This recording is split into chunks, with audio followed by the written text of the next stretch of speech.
पंचामृत आपण शिकतोय त्याचं साहित्य लिहून. त्याच्यासाठी मोहरी, धणे पावडर, मेथी दाणा, मीठ, हिंग, तिखट, गोडलिंब, खोबऱ्याचे तुकडे, खोबरा कीस, हळद, जिरा पूड, मिरचीचे तुकडे, तेल आणि भाजलेले तीळ, शेंगदाणा कूट, कारल्याचे तुकडे, गूळ, चिंच आणि शेंगदाणे.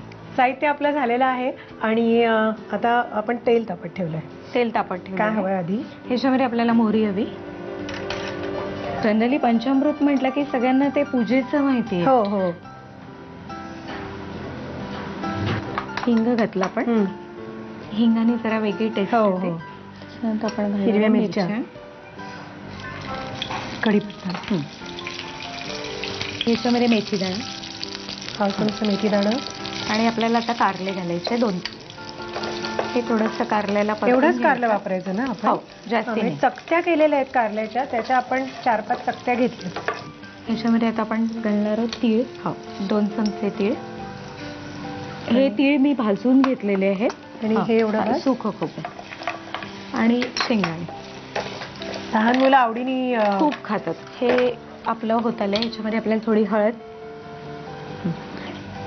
आता आपण थोडंसं तिखट घालणार कारण मिरची घातलेली आहे. हो हो. याला असं काही खूप तिखटाची चव नको असते. आपण हे एकदा मिसळून घेऊ. त्याच्यानंतर आपण त्याच्यामध्ये धणे पावडर, जिरे पावडर घालू. जिरे पावडर, हां, धणे पावडर. बस. आता आपण याच्यामध्ये घालणार आहोत चिंचेचा कोळ. चिंच जवळपास 5-6 तास भिजत ठेवायची आणि मग ती पूर्ण कोळून त्यातला सगळा बिया कचरा काढून घ्यायचा. बस. हो, म्हणजे हा पण लागेल ना पूर्ण? हो.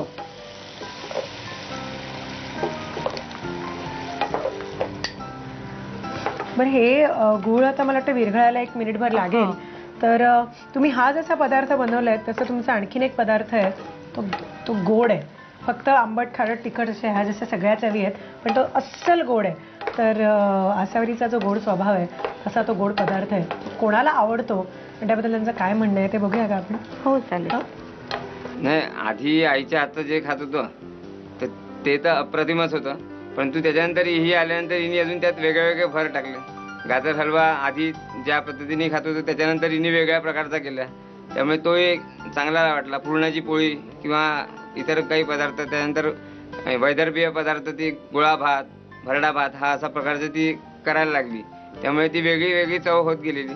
आणि आता बाबांनी सांगितल्याप्रमाणे कोशिंबीर वगैरे आम्ही नव्हतो खात, पण ती आल्यानंतर ते सुरू झालं. हे पाकेसलं व्हायला लागलं.